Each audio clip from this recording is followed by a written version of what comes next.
오늘은 우리 미래 직업에 대해서 이야기를 한번 해보려고 합니다. 올해 초등학교에 입학하는 아이들 중에 65%가 아직 생겨나지 않은 직업에 종사하게 될 것이다.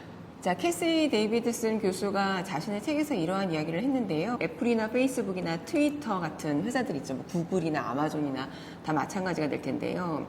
지금 그 회사에 다니고 있는 사람들도 어렸을 때 내가 저런 회사에 나중에 다니게 될 거야. 이걸 알았던 사람이 아마 없었을 거라는 거죠. 그러면 지금 하고 계시는 그 일, 직업, 그게 옛날에 나 이런 일 하게 될 거야. 이런 거를 아셨을까요? 어땠을까요? 그러니까 저는 사실 잘 몰랐거든요. 저는 강의하는 일을 하고 있잖아요. 공부를 계속하면 대학원을 가고 뭐 이러면 교수가 되는 줄 알았었던 것 같고요. 어릴 때는. 뭐 누군가를 가르치는 어떤 직업이다라고 했을 때 이게 학교에서만 있는 건 줄 알았지 지금 저는 기업 현장에서 어른들을 대상으로 교육을 하는데 이러한 현장이 있는지도 사실은 몰랐죠. 석사를 마치고 뭐 저는 뭐 대학에서 강의를 하다가 또 사이버대라고 하는 형태가 생겨나면서 사이버대에서 온라인 환경에서 이제 강의를 시작을 했었고요.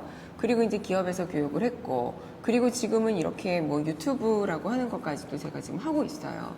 근데 제가 어렸을 때는 이런 직업을, 이러한 일을 내가 하게 될까? 우리나라 일자리에 대해서 LG경제연구원이 2018년도에 보고서를 하나 낸 게 있어요. 이거 말씀을 한번 조금 드려보면 전체 일자리의 43%가 인공지능으로 대체될 위험이 있다. 자, 3대 고위험 직업군에 대해서 이렇게 세 개를 나눠놓은 게 있는데 그 세 개가 사무직, 판매직, 자, 그리고 기계 조작 종사자. 전체 일자리의 한 70%를 차지한다고 합니다. 사무직이라고 하는 게 여기에 포함이 되어 있다는 거죠. 그러니까 대졸자들이 보통 어디를 간다? 너 무슨 일해? 일반 사무직, 블루칼라, 화이트칼라. 그럼 화이트칼라를 조금 더 선호했었던 것처럼. 그런데 이 사무직이라고 하는 게 범용 사무직이라고 해서 관리직이라면 그냥 관리만 하는 것, 이것도 또한 사실은 AI에 의해서 대체가 가능하다라는 겁니다. 학력이나 소득에 따라서도 중위층, 그러니까 보통 수준에 있는 많은 사람들의 어떤 일자리가 굉장히 위험할 것이다. 다른 연구 자료를 한번 보시면은 맥킨지 보고서인데 사라지는 일자리, 생겨나는 일자리. 그래서 이 보고서를 한번 보시면 2030년까지 이제 앞으로 한 10년 정도 남았잖아요.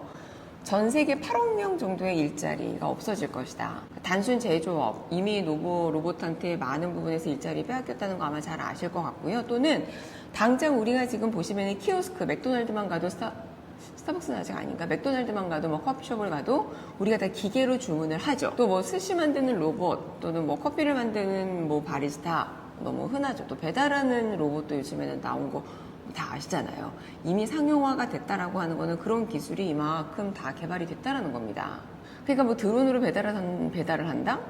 신기하지도 않아요, 솔직히. 자, 그러면 미래에는 어떤 직업이 살아남을까? 자, 2030 미래 일자리 보고서라고 하는 책이 있습니다. 자, CNN의 앵커이자 저널리스트인 안드레스 오펜하이머라고 하는 분이 쓰신 책인데요. 자, 10대 일자리 분야를 이렇게 정의를 하고 있어요. 자, 의료보조원, 데이터 분석가와 데이터 엔지니어 및 프로그래머.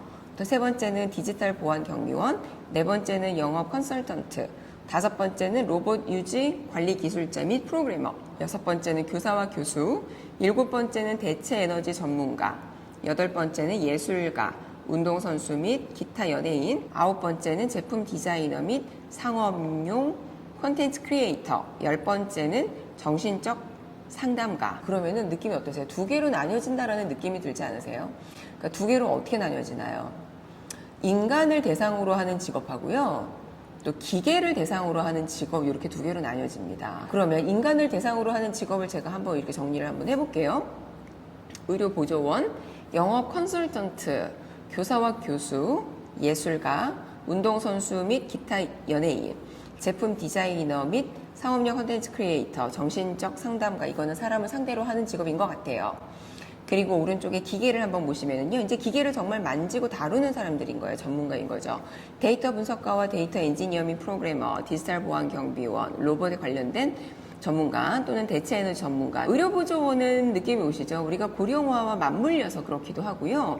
또 개인 맞춤형이 필요하죠. 자, 그리고 영업 컨설턴트, 교사, 교수, 예술가, 연예인, 제품 디자이너, 정신상담가 이거 다 이해되시죠? 보면 영업 컨설턴트가 있는데 이거는 단순히 물건 하나를 판매하는 판매 사원을 의미하는 것은 아니에요. 많은 물건을 사람들이 소유하게 돼서 이제는 고차원적인 소비를 하고 있죠. 그래서 이거는 뭐냐면 이에 대한 조언. 그러니까 이걸 갖고 있음에도 불구하고 이걸로 바꾸게 하는 그래야 되나? 그리고 어떤 충성 고객? 그러니까 이런 어떤 판매 그 컨설턴트를 의미를 하는 겁니다. 자, 그리고 교사와 교수는요, 온라인 안에서도 배울 수 있는 공간이 굉장히 많기 때문에 교사와 교수, 그리고 새로운 지식들이 계속 이렇게 나오니까 교사와 교수에게 의지하는 학생이 이제 점점 줄어들지 않을까? 게다가 학령 인구가 줄어드니까 더욱더 위축되지 않을까? 이런 이야기들 되게 많이 해요. 그런데 이런 거는 있어요. 아마 지식을 전달하는 사람이 아닐 수는 있어요. 그러니까 교사와 교수가 지금의 역할은 아닐지는 모르겠지만 맞춤형 코칭, 맞춤형 퍼실레이터는 필요할지 몰라요.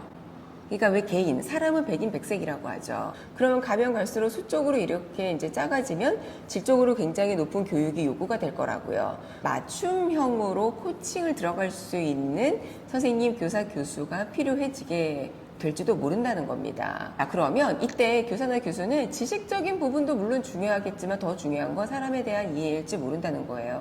예전에는 수학을 잘해서 수학을 전달하는 지식을 전달하는 선생님이 필요했지만 이제는 이 친구가 이 아이가 이 학생이 어떤 부분을 몰라서 내가 이 아이를 어떤 식으로 만약에 그게 공부라면, 만약에 그게 인성이라면 어떤 식으로 원하는 부분을 내가 해결할 수 있을까? 이거에 대해서 고민할 수 있는 선생님이 필요한 거죠. 자, 그리고 마지막은 정신적 상담가인데요. 정신과 의사, 심리 상담가, 아마 이런 분들 다 여기에 포함이 될 것 같아요. 그러니까 현대사회에서는 스트레스, 번아웃, 이런 정신질환이 증가한다고 본다면 AI가 해결해 줄 수 있는 거는 아니라고 보는 거죠. 자, 기계를 상대로 하는 단어들 한번 보세요. 데이터, 뭐 로봇, 뭐 디지털, 이런 말들이 이렇게 있어요. 그러니까 실제 뭐 지금도 데이터, 그다음에 뭐 로봇, 뭐 이런 것들이 우리의 어떤 산업 전반에 들어와서 우리의 실제 일자리를 많이 가져가는 일도 아주 많죠. 저는 실제 어떤 공장에 교육을 들어갔는데, 어떤 생산 라인에 교육을 들어갔는데 그분들이 일하는 생산 라인이 로봇화가 되는 거예요. 그래서 일자리를 잃었어요. 근데 일자리를 잃었다고 해서 그분들을 회사에서 그냥 이렇게 해고를 할 수는 없거든요. 그러니까 다른 라인에 배치를 해주기는 합니다. 근데 새롭게 배워야 되는 거예요. 그리고 또 불안감이 들겠죠. 이러다가 결국에는 이 라인도 없어지는 거 아니야? 그러면 우리 많은 부분이 이제 로봇에 의해서 내 일자리가 이제 없어지게 될 텐데, 여기서 잠깐. 그러면 생산 제조 부분만 로봇이 일자리를 대체하게 되는 걸까?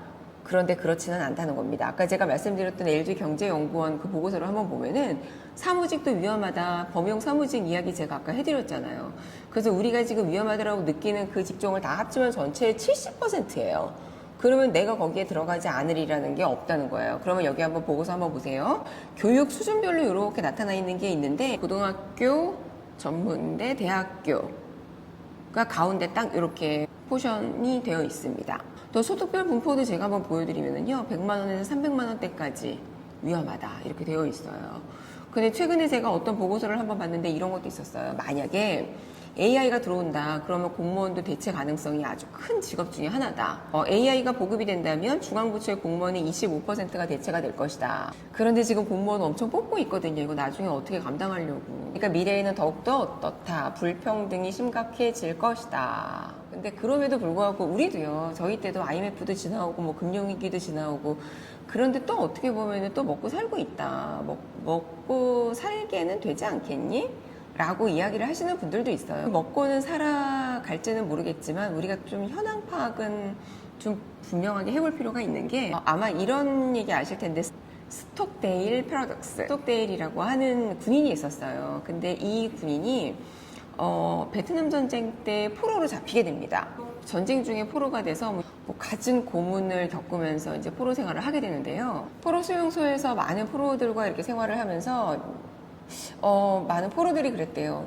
부활절에는 풀려날까? 이번 크리스마스에는 풀려나겠지? 뭐 이렇게 다들 그러니까 희망의 끈을 놓지 않았던 거예요. 그러니까 다들 가족이 있으니까 가족한테 갈 수 있기를 기대를 했던 거죠. 그런데 그때가 되고 됐는데 이제 풀려나지를 못하게 된 거예요. 그런데 이렇게 희망의 끈을 놓지 못했던, 왜 낙관론자라고 해야 되나? 이런 사람들은 그 희망이 꺾일 때마다 희망이 툭 꺾여버리니까 너무나 급격하게 낙담을 하게 돼서 누군가는 뭐 자살을 하게 되기도 하고 너무나 크게 마음의 상처를 받게 되었다는 거예요. 그런데 오히려 이러한 상황을 냉철하게 받아들였던 사람, 이게 팩트야. 냉철하게 받아들이고 냉정하게 받아들이는 동시에 생존 의지를 보였던 사람들, 굉장히 합리적인 낙관주의였던 사람들은 오히려 살아남았다는 거죠. 이거를 역설적인 측면이 있다 그래서 패러독스 이렇게 이야기를 합니다. 희망을 가지더라도요, 야 되겠지 뭐 하고 그냥 막연한 어떤 낙관적인 희망을 갖기보다는 이 상황을 조금 객관적으로 분석을 하고 잘 알 필요는 사실은 있어요. 현실이 어떻게 돌아가는지에 대해서는 냉철한 어떤 판단이 조금 필요합니다. 우리 인간은 필요 없다라는 책이 있어요. 그러니까 인간은 지금 필요 없죠. 로봇에 의해서 다 이제 이렇게 되니까. 이거 누가 쓰셨냐면은 제리 카플란이라고 하는 교수님이 AI 전문가세요. 그런데 이제 이런 얘기가 있어요. 그러니까 이렇게 변화가 되는 거, 이런 변화. 그러니까 뭐 여기에 이제 사례로 나온 이야기가 지구 온난화 이야기를 하는데, 예전에도 이 지구가 온난화, 그러니까 뜨거워졌다 차가워졌다 이거를 계속 반복을 하면서 지금 이 지구가 만들어진 거래요.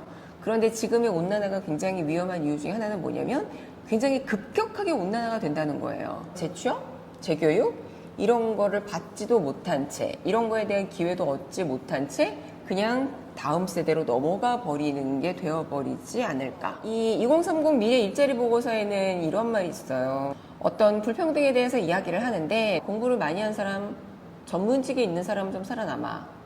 범용 사무직은 어려워져. 뭐 이런 이야기들 있잖아요. 그래서 그러니까 사회가 세 가지 집단으로 구성이 될 것이다. 근데 첫 번째 집단은 끊임없이 변화하는 기술 주형에 적응할 수 있고 가장 돈을 많이 벌 수 있는 엘리트 집단. 두 번째는 개인 트레이너, 줌바 강사, 명상 지도사, 피아노 교사, 개인 요리사 등 주로 엘리트들에게 개인화된 서비스를 제공하는 사람들. 마지막 집단은 대부분 실업자가 될 것이고 기술적 실업의 희생자가 된 데에 대한 보상으로 기본 소득을 받게 될지도 모를 사람들. 그런데 이 집단을 유발 하라리는 쓸모없는 계급이라고 지칭하기도 했다. 이거 너무 어쨌든 조금 미래 직업에 대해서 느낌이 조금 오세요? 그러니까 고숙련자가 살아남는다. 개인 맞춤형 서비스를 제공하는 직종은 살아남는다. 인간에 대한 이해가 필요하다. 인간에게 어떠한 직접적인 무언가를 제공하는 것들은 살아남을 것이다. LG경제연구원 보고서에 의하면 이런 말들이 있어요. 인공지능이 아무리 발전을 한다 해도 인간만이 갖고 있는 고유의 능력이라는 게 있잖아요. 이것들을 발휘해서 향후에 내가 얼마든지 살아남을 수 있는 자리가 있을 것이다. 창의력, 대인관계 이러한 능력이라고 많은 연구에서 나와요. 옛날에는 창의력 측정할 수 없어 이렇게 이야기를 했고요. 지금도 측정은 조금 애매하기는 해요. 대인관계 넓은 사람들을 옛날에는 이거를 능력이라고 이야기를 해야 될까? 이렇게 얘기했던 사람들도 없지 않아 있었어요. 근데 이런 것들만이 인간만이 할 수 있는 고유의 능력이라고 지금은 본다는 겁니다. 그러니까 각광받을 직업, 없어질 직업 이런 것들을 보면 기존에 있는 직업을 가지고 어떤 것들은 점점 쇠퇴할 거야. 어떤 것들은 점점 인기를 끌 거야. 지금 이렇게 얘기를 하고 있잖아요. 이 또한 한계라는 거죠. 왜? 새로운 직업이 도출될 거에 대해서는 아직까지 잘 몰라요. 미지의 세계인 거예요. 아까 대인관계 창의력 이런 거 얘기했었잖아요. 그죠? 이런 것들을 좀 잘 만들어 간다면 저는 분명히 새로운 직업을 내가 만들어 나갈 수 있을 거라고 생각을 해요. 자, 그러면 지금 초등학교에 입학한 아이들의 65%는 지금 없는 직업에 나중에 종사할 것이다. 그럼 되게 궁금하시잖아요. 지금 우리 얘네들은 나중에 뭐 하라고 해야 될까? 어머, 컴퓨터가 뜬대, 코딩이 뜬대, 코딩 해가지고 컴퓨터 사이언스 시킬까가 아니라 어떤 거를 해야 될지 우리도 몰라요. 그러면 얘네들은 어떤 공부를 시켜야 될지 이제 그거는 제가 2부에 말씀을 또 드리도록 하겠습니다.